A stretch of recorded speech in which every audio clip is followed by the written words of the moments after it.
Hello everyone, ayan, so wala pa rin po ba kayong maisip na uulamin para bukas o sa mga susunod pa na mga araw?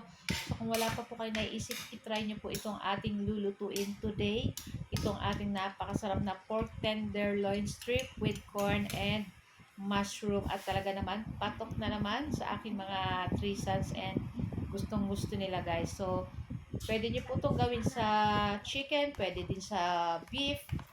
Itong sa atin ay pork ang gamit natin. So, at magpainit lang po tayo nitong ating kawali at maggisa tayo nitong ating bawang at sibuyas at hintayin nating lumabas yung aromatic nitong ating bawang at nitong ating sibuyas. Pagkatapos ay pwede na nating ilagay dyan yung ating pork na pinagayat ko lang ng strip. Ayan. At syempre, tinimplahan ko yun ng toyo, paminta, tapos konting liquid seasoning. So, minarinate ko lang siya ng mga 1 oras bago natin niluto. Tapos, ayan na nga at syempre, papalambutin natin, lulutuin lang natin itong ating pork dyan. At nagdagdag lang ako ng konting soy sauce.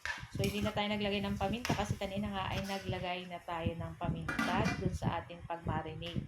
So, pag malambot na yung ating pork, ayan, pag malambot na guys ha, ayan, naglagay na tayo nitong ating isang maliit na mushroom and yung maliit din na corn. So, tinanggal lang natin yung tubig niyan.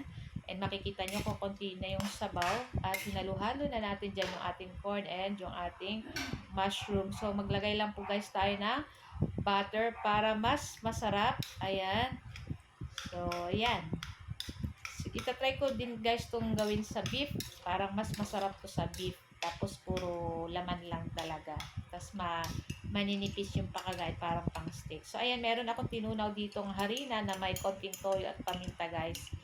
Para ito yung magpapalapot at syempre, magpapalasa din dito sa ating tenderloin strip. Ayan. So, naglagay rin po pala tayo dyan ng 1/4 cube para mas masarap at nagdagdag ako ngayon ng tubig para medyo may sabaw-sabaw itong ating pork tenderloin strip. Ayan.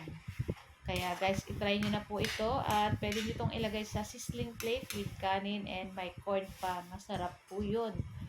So, ayan, at luto na rin to guys at mag-ready na rin tayo syempre ng ating kanin. Dapat medyo marami-rami pag ganito yung ating ulam. So, syempre, tinikman natin guys at nako, sobrang sarap. Ayan. Kung makikita nyo, this time hindi tayo naglagay ng sugar. Ayan, okay lang guys. At napakasarap na nito.